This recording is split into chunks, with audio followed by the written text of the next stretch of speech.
Hello and welcome to the UCM podcast. I'm your host for this episode, Tony Hook, and joining me is Dr. Gary Boring. How you doing, Doc? Doing great, doing great. Awesome. Last we talked at the AO conference, I think you mentioned having an East Coast home and a home on the far west coast of Hawaii. Which one are we calling from here today? This is South Carolina. Yeah, I don't get to go to the Awesome. other place till about August or September. There you go. Must be rough. Yeah, it's a tough one. It's a tough one. One of the perks of working hard your life, you get to be able to, enjoy the fruits of your Yeah, labor. it's a matter of being blessed. There's no doubt about it. You know. Awesome. Awesome. That's why I have this sign right here, Well, God, he's the one God that is gets them good. well. We're just That's tools it. that God. We're just tools that God uses to help our patients. Okay, and it's so That's neat to it. see what He does with our patients, and that's why it gets addictive. We go, gosh, look what He did with that one.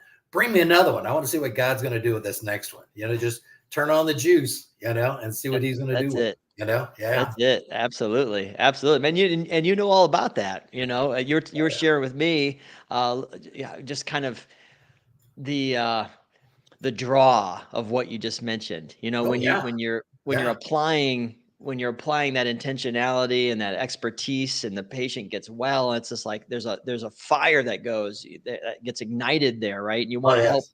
a For million others sure. to your own detriment, possibly. Well, you get dedicated to a fault. That's the problem. That's the problem. And you just sacrificial dedication.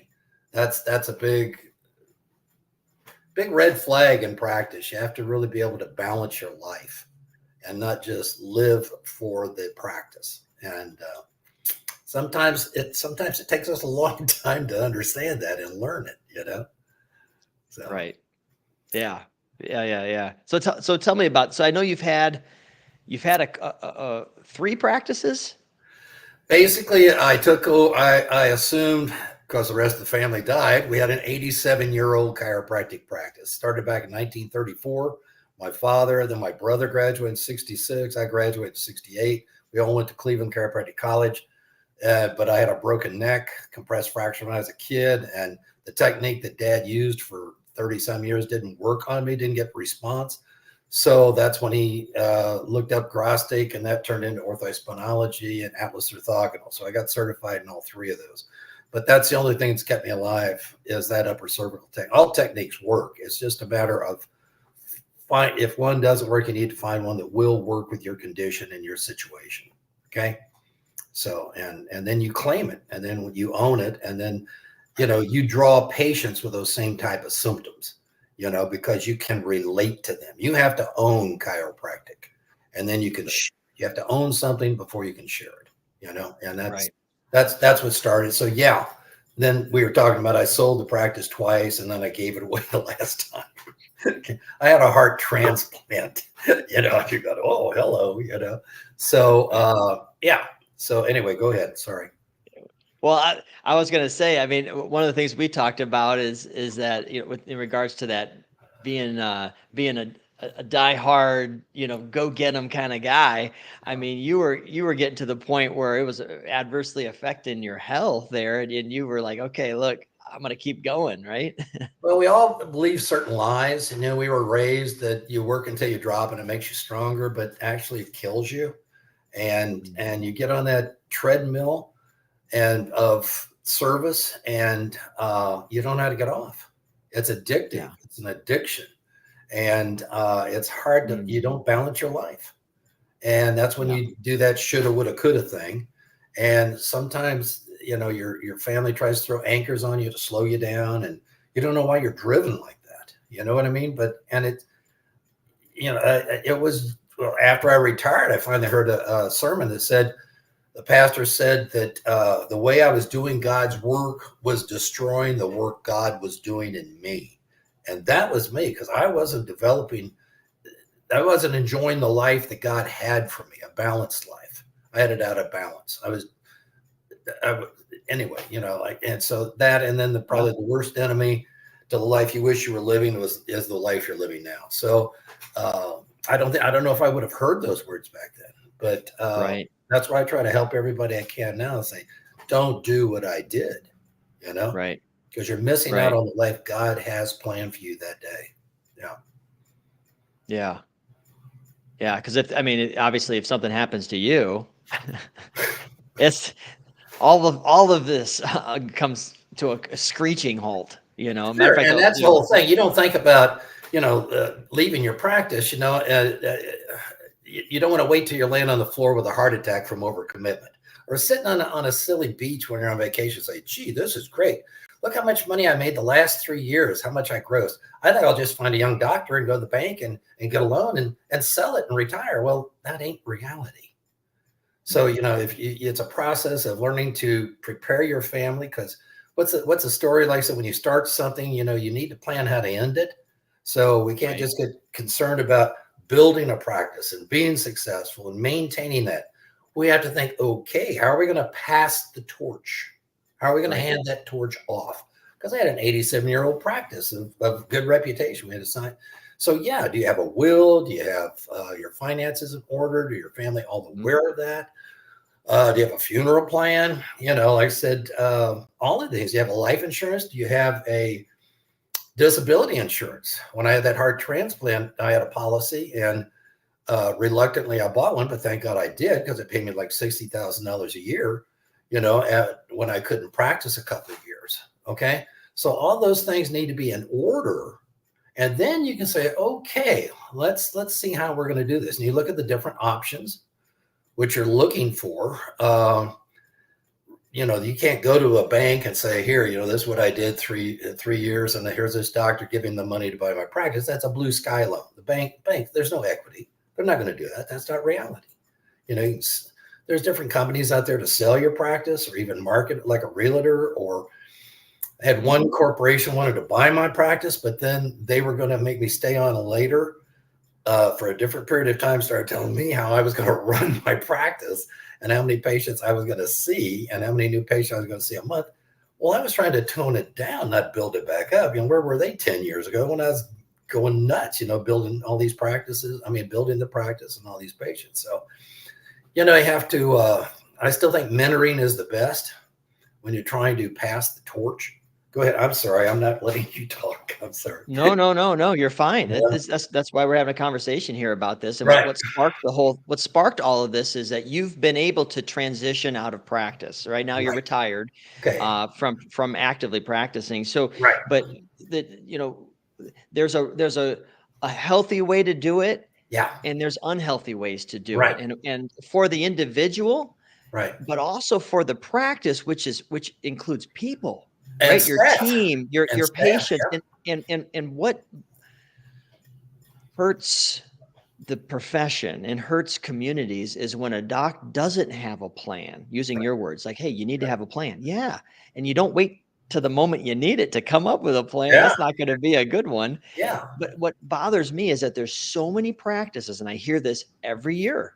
There's Yeah. cases of this where the practice just is done. There's no passing on, and there's just the patients just scatter. Maybe they get linked up with another DC that's in the community or something, whether they're specific chiropractic or not, upper cervical or not. Right. And that's a shame. Right. And so there's a right way to do it and a wrong way to do it. But the reason why it's so hard for a doctor to do it, because as we're learning from our mistakes in the practice, we sort of build this bubble of protection around our practice. So we're guaranteed every day that we're going to get the best results for each one of our treatments. Our staff can handle any situation that comes in there. Our business is being run properly. We don't want anything to come into that bubble and disrupt it. But you're going to bring some stranger in there, like a mentor. And then the thing is, you have to look at it from his side too. How does he want to live in the area? What kind of housing do they have? Does he have any relatives there? Why would someone want to live where you are and practice where you are? So that's a consideration. That's not going to happen overnight. Like it may take some time to find the right fit. But so in order to at least put your toe in the water, the colleges do have mentor program. Preceptory programs or they'll even give credit to the students for 3 months of something credit at the college or whatever. Okay. So at least you can start getting used to people coming in. Over 53 years I was in practice. I think I had 23 preceptors from 4 different colleges coming through the practice, or just even shadowing me. Just even have a young guy shadow you and see if that bugs you. And then, how good a teacher are you? Can you actually teach? And then, how can you put into words what intuitively you have learned through touch and application of your technique? Right. Okay, and here's where on mentoring, if you actually had a patient or his son or daughter or whatever that had an injury and this technique really saved their life like it did mine, because I had a compressed fracture in my neck when I was 9 years old. This is the only technique that saves my life, okay? And it is for my broken neck, okay? And if they rely on that technique, then they're going to want to duplicate what you do in that office. Man, that'd be a win-win, okay? Right. And so that would be good.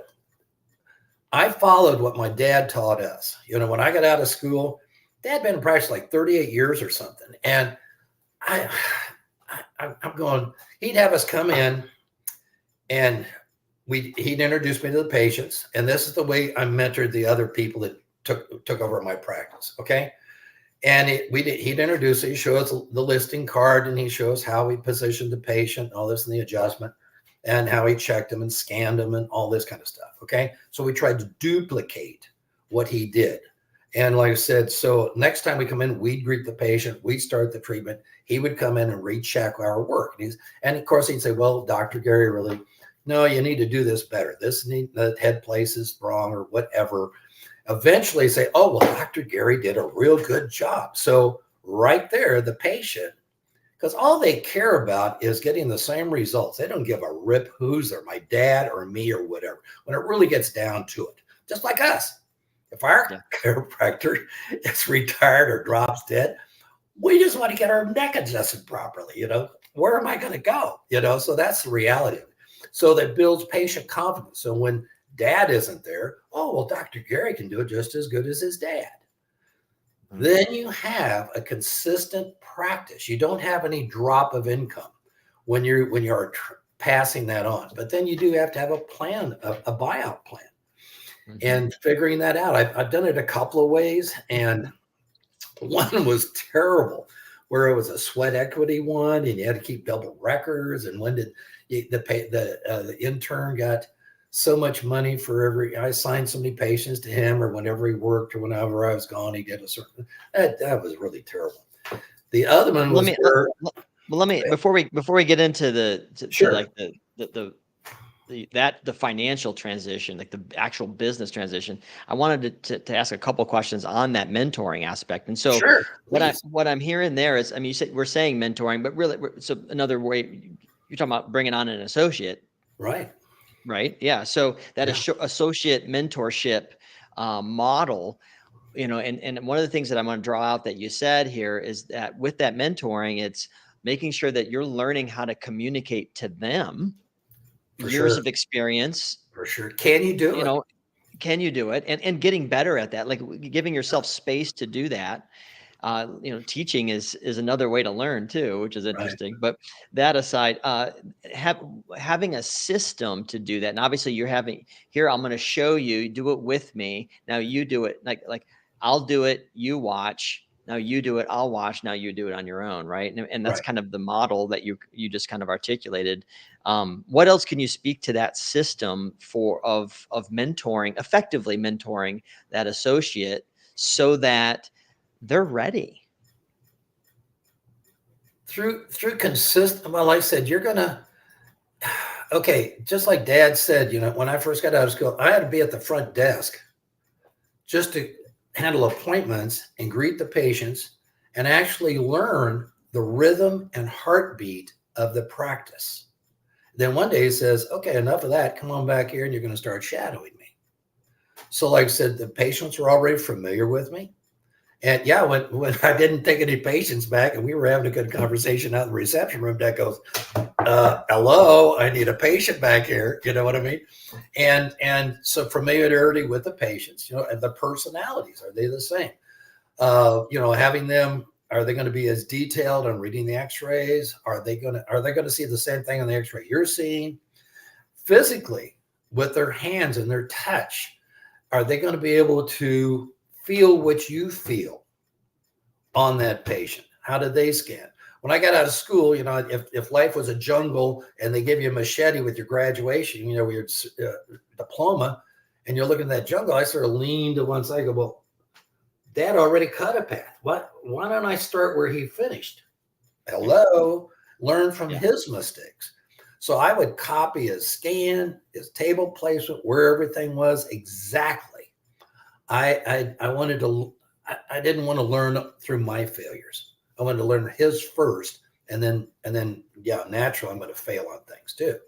But it was just it builds the confidence. Oh, okay. You said, how do you build the confidence? So it was so frustrating when I first went in the office. They would go, "Oh, well, hi, Gary," because my brother was there, Dr. Ray and Dr. Buell and all that stuff. But anyway, they'd always say, "Well, hi, Gary," and I said, "Dad, this is so frustrating, and how do I compete with a doctor who's been out for 38 years?" And Dad said, "Son, you just try your best. They will feel when you put your hands on them, if you're trying to do something for them or to them, and they will appreciate you for doing what you can for them." So I said, "Okay," so I went in there and I gave I don't know if I moved a bone or not. You know what I mean? I didn't know squat when I got out of school. Every day was with college. Every day with Dad in the clinic was a year of college. Okay. Yeah. And when I brought the patient up, they go, first time, they said, "Well, thank you, Dr. Gary." First time a patient called me Dr. Gary, because I tried my best. And then you have to do that every single time. You cannot drift from excellence. You cannot make this a routine or a labor. This has to be a love. And you focus. Don't drift from excellence. And then that way you're going to build a generational practice where that's it. And it's all referral. All ours it was a closed practice for 87 years and a cash practice for 87 years. They're paying cash. They're going to listen to you, and then you better get results. Right. And that's what you have to do. And if you're watching this right now, or you're watching a replay or listening to this, I want to encourage you, because I know there's so many stories out there about soured, owner associate relationships and frustrations that have happened, and we've all, I think, heard horror stories, and there's just been a disconnect, and but I want to say that it can be done right. And if you find the right fit, and and there's a plan and there's a system, and if you're a doc that's an owner right now, you need to be coming up with that plan to pour into them and make sure that it's structured and you're consistent on this, because it only makes sense to be able to pass the torch, like you said, to raise them up, to build them up to be all that they can be, right? And what we found is that it goes back to the smart, hungry, and humble. I don't know if you're familiar with those things, but are they like basically taking their temperature? Are they intuitive? Do they get people? Do they understand? Are they quick-witted? Do they understand systems? Do they pick things up quickly? Are they smart? Are they coachable? Are they humble? Are they coachable? And so finding that right fit of a person. Are they teachable? Are they teachable? Mm-hmm. And I had some of them that were not. They thought they knew everything. I said, "Well, I'm not going to do that." I said, "Well, we get results. Hello, for 87 years, we had to do something right. We're doing something right." Yeah.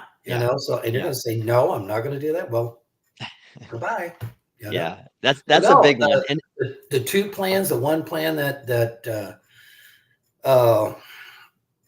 sweat equity, that was not a good one. That was not a good one. Okay. And it brought out the worst in both of us, the mentor and me. Okay. I mean, the recipient and me. You're talking about the financial agreement, the financial agreement. Yeah. Tell me about that.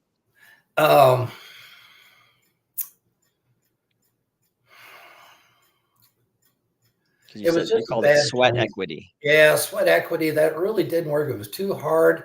The last time I sold the practice, we went to, the financial advisor, my accountant, and we figured out, what, how much it grossed per week, per month. And I think I took 25%.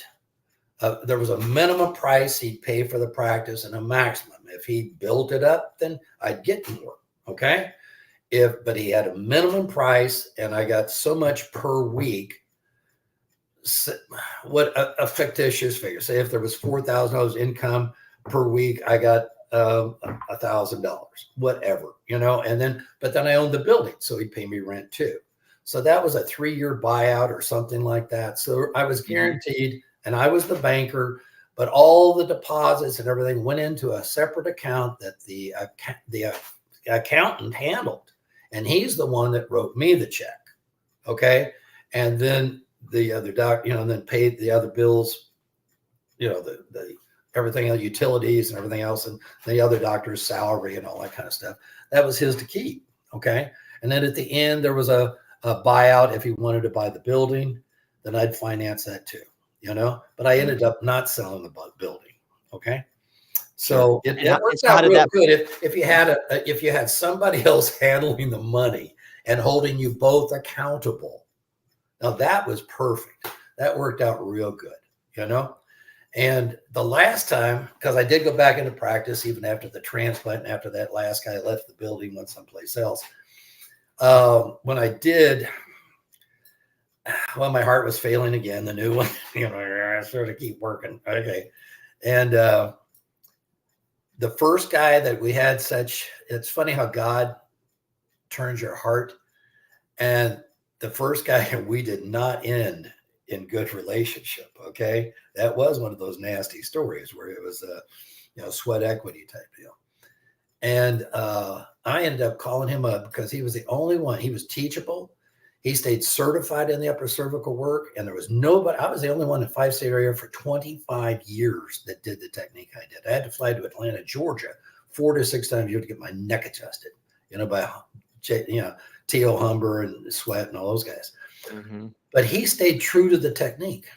I had no other option. I called him up and I said, I'm glad we're not mad at each other anymore or trying to hurt each other anymore. I ended up giving him all my patients and the equipment. Yeah. Oh, just here. Just gave it to him. Just say, hey, this is it. Can you use all this? Can I send those patients? And I went over and saw him, and he read the x-rays just like Dad taught me, and I taught him. And he stayed true to this upper cervical. And I go, whoa, So yeah, he doubled or tripled his practice, just by sending all those patients over there. He's the only one I could trust my patients to. Okay. Right. And so he had to get a new secretary because she was used to seeing very few patients a day to a whole bunch of patients. She couldn't handle it. So he had to find somebody else that was, could handle a larger patient load like we used to when he was in the practice. I did have one guy come in, and he looked like Robert Redford.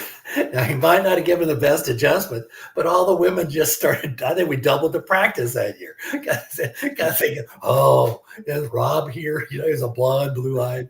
I'm going, okay, that's one way to build a practice, But right. That was funny. It was an associate I had for a little while. Yeah. Right. So I mean, it can work. If you've got the right attitude about it, if you're planning ahead, right. You make sure that it's mutually beneficial to win. These are win-win situations. You're pouring into the truly mentoring. Like I like that word mentoring, and making sure that that's implemented, and then finding out a buyout strategy there. That works as well. Yeah. Somebody else to handle the gatekeeper. Somebody has to be a gatekeeper, and you can't be doing that. Okay, sure. Yourself. It doesn't work. It's not right. Okay. Because we're human. We're sinners. Okay. We're not gonna think like we should at times. Okay. Right. So those are some. The thing is to get started. We get such a mindset of building, and maintaining and growing the practice, and it's just you have to have balance in there and start thinking. Okay, that's why I brought the preceptors in. And it was really hard to try to interpret or vocalize what intuitively you tell yourself every single time. In my mind, I had a checklist, so I was guaranteeing results. I followed to the core, the true center of the technique. So you have to stay focused. You can't before you put your hand on that door to go into that treatment room, you've got to leave all your personal crisis and troubles outside that door. And then you go in, you look that patient in the eye, you look at their lips and hear what they're saying. You give them your undivided attention. If your mind starts to drift, you're going to lose it and you're not going to get results. Then they'll think, oh, they're not responding. I better find out what I need to do to a patient instead of for a patient. Just give them the best treatment you can. It'll work and they'll respond. It's alignment. I mean, everything you're talking about is alignment. Finding that personal life, work-life balance, family balance, health balance for the doc, and then if your team needs to be in balance. I mean, so many different mindset. It's just and then it. They have to realize too. A lot of times I found that when these doctors came out of college, they were just used to seeing normal spines. Well, I didn't have any normal spines because the conditions I could relate to. There's degeneration, fusions. They have to be, each person you're limited with the parts they bring to you. So, you have to give them the treatment their body needs, not the one you think they need, and that's the difference. Yeah. And so then when you're trying to bring somebody onto that, like they need to, getting them to have that same mindset of caring for the patient, helping them, serving really is another way to say it, it's truly serving these patients. That's where it becomes so instrumental. So having people come out for preceptors, get to know people. If you're watching this, like, don't quit in that process, because sometimes it can be frustrating. You're like, it may take a couple of years to find that right fit, but when you do, man, it can just expand the mission. If the mission is to bring hope and healing to sick and suffering people in every community, then it only makes sense to be mentoring someone. Because the one thing about the practice that you can never lose is its good reputation. You lose that reputation and it's a dead clinic. It's done. You have to be truthful. You have to, be honest to them, be affordable, in your area where you're living, so they can come in and get the care they need when they need it. Especially we were a cash practice and for 87 years. So we didn't take insurance or anything like that. Okay. Right. So it was, you had to get results. And one of the things that we focus on at UCM is, and over the last few years, we've really identified different practice growth stages. So that the needs of a doc who's just getting started is very different than someone who is in their first couple of years, which is very different from a person who's in their 40th year. But everybody goes through what we call the stage 7, which is the transition out of practice. Right. Everybody's going to go through that in some way or another, whether they're retiring or an injury or a health-related issue. The owner of our company had an issue where he broke his neck and he was stuck in a wheelchair, and so it's like having that exit strategy, having that plan. If you don't have a plan, you should get something down now. Like, why not? You need to start doing that. That's the thing, prepare for the worst. So when it does happen, you're not going to be freaked out. You'll already be prepared for it, and luckily I had some good, wise counsel that made me do some of these things. Did I want to buy a disability insurance? What do I need that for? I'm invincible, thank the good Lord I did, things like that. So it's, and then finding, somebody that wants to be in your region. That's the big deal. Where are their parents? Are they married or are they single? If they have children, man, those grandparents, they're going to want to be around them. So, are they local? Right. So it's, would you want to buy, if you have to put yourself in your trainee's position, would you want to take over my practice? Are you with, is that where I really want to live? So it's something else, Yeah. So did I like where Dad had his practice? No. Missouri. I didn't want to live there, but I'm not an idiot. That's where Dad's practice was. It's right there. Yeah. I moved the practice like 4 different locations as the city changed, and kept the same clientele. But no, I never went to a new location and started fresh. No, I never did that. So I was very fortunate. Okay. Yeah. Now talk to me about the transition for for the doc who's leaving the practice, and they're going to be, you know, no longer adjusting. So, I say this because there's kind of a preparation that should happen there on some level, right? Where Oh, because there's no doubt you're about that. serving, and you're Yeah. all fired up, and you're Yeah. like, you're a go get 'em, guy or gal, and it's like all of a sudden it's done. What's my purpose now? I was hit with a brick wall like that when I had my heart. I had like 5 heart attacks, pacemaker. I was checking the grout on the floor, with each heart attack. Oh, look at the grout here, when you're laying there with a heart attack. So I had 5 stents and all that kind of junk. Did I stop? No. But the point was, after I had that transplant, and you're laying there at home and you're thinking, because all I'd been was Dr. Gary, and all my associates and everything were just fellows in the associations and stuff, because we were raised, you had to be the president of everything. So yeah, the president of the state association, all that kind of stuff, and all that nonsense that I ended up doing. But I go, well, who is Gary Boring? And I go, well, wait a second. If I'm not a doctor, am I anything? Is that all I was a doctor? Right. I go, well, no, Gary Boring likes helping people. So, I volunteered at church, and I used to do all the artwork for the stages for VBS. And I did that for about 12, 15 years, even when I was in practice. And I like artwork, I like photography, I like the ocean. So yeah, but what really hit me and realized I made a mistake was when my best friend, he was a medical doctor, pulmonary surgeon, internal specialist, and he died. I went to his funeral.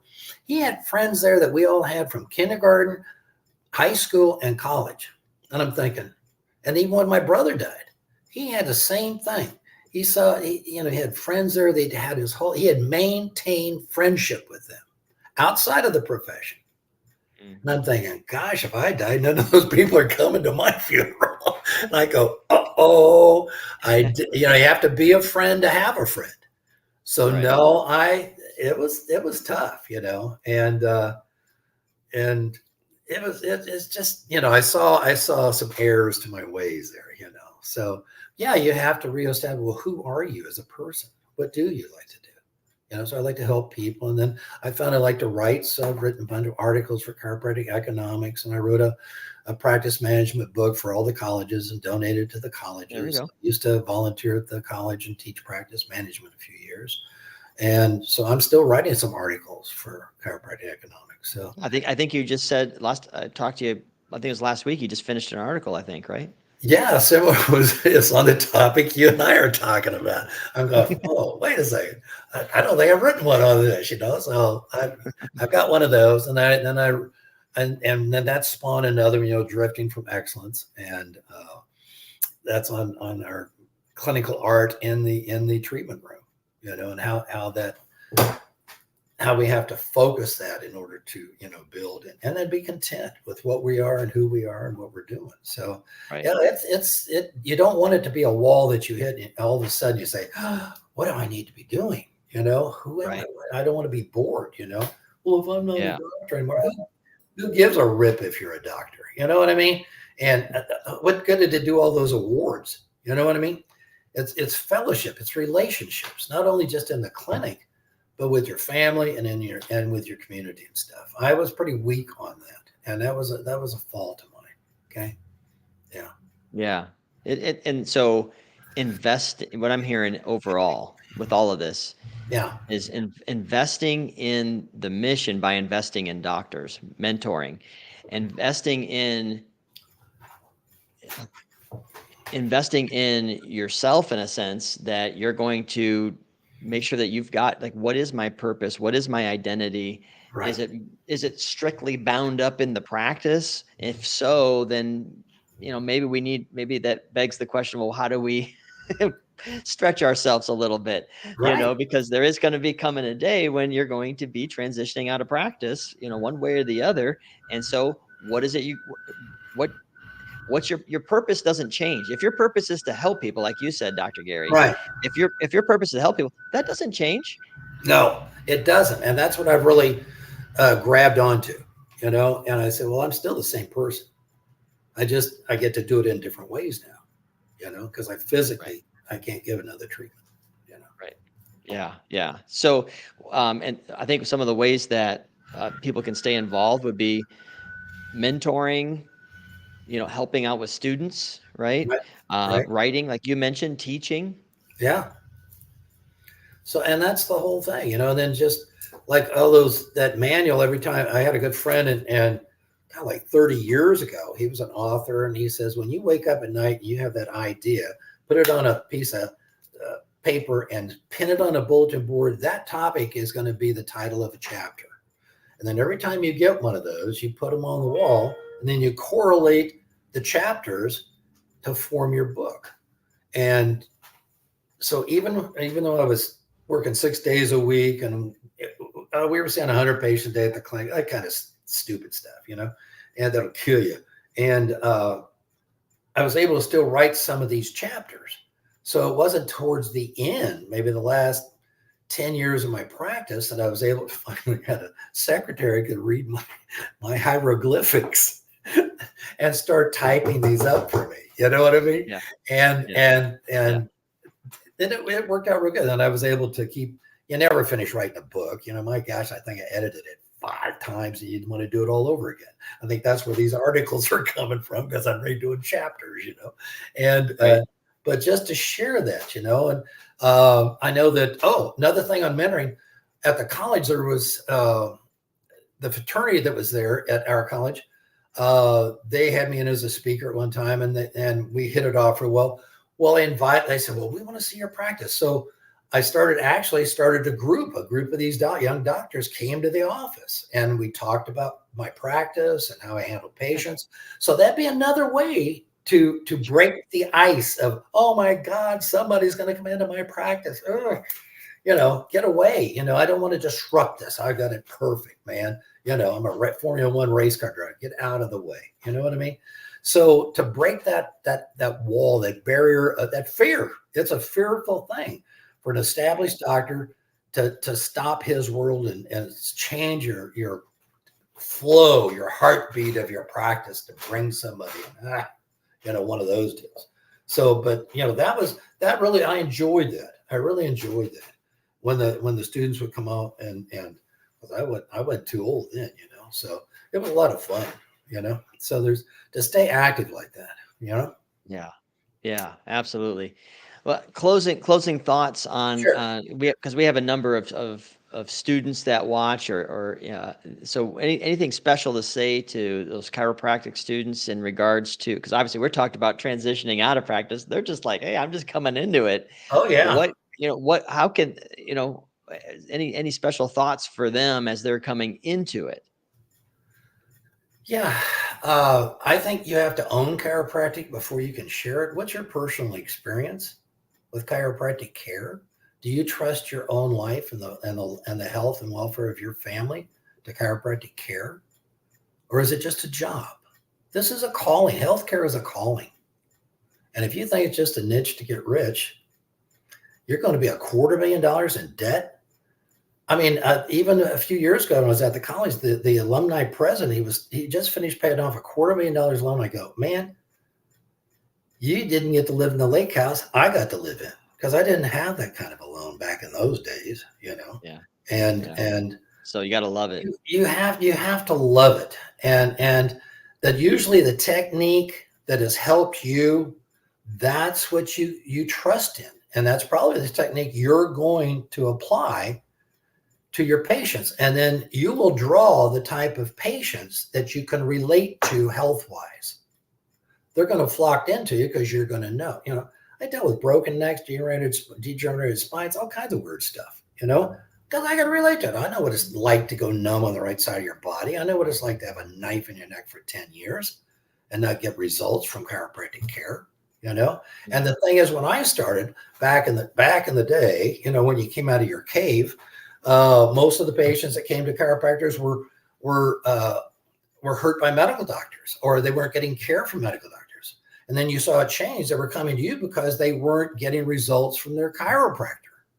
Right. It's so interesting. The general public they don't give up on the principle of chiropractic. they lose confidence in the chiropractor. Because when there's something's hurting here, they said, this is where it's at. I need to find somebody that's going to help me here. And that's chiropractic.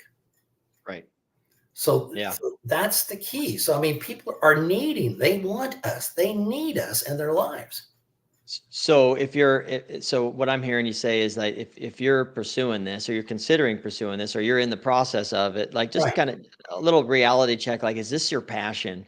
Is Right. this your purpose? Are you wired for this? Is there a desire to truly serve and help Right. people? Right? Like if Yeah. that's there, then awesome. Develop that, lean into that purpose, lean into that fire, because that's your passion. And can you physically do that technique? Sure. And that you have to master it. You never get good. I did my technique 53 years, and I still never felt that I did it as good as I could have. The endless pursuit of excellence. That's it. Don't drift from excellence. Then That's it. Dad always said, I said, son, just take care of those patients. You get them feeling better, you'll never have to worry about the money coming in. There we go. That proved true. Don't focus on the money. Focus on getting results. That's the key. And Awesome. this chiropractic works. It works. Well, yeah, absolutely. My family's proof. Yeah. Doc, I appreciate you sharing this, and I look forward to continuing to connect here in the months and years to come, as I hear you write more articles and mentoring and having life after practice. Sure. And since I'm retired, I'll call you every now and then, find out what day of the week it is, and what time it is. Gee. Yeah. Well, Awesome. I appreciate it. I appreciate what you're doing. We need more of this. Okay. That's it. That's the mission. And thank you to Anytime those I can help, anytime I can help for any topic. I've been around a long time. We gave in 87 years, we gave 1.3 million treatments. 3 of us total. Wow. Yeah. Of course, it killed all 3 of us, so you don't want to do exactly that. Okay.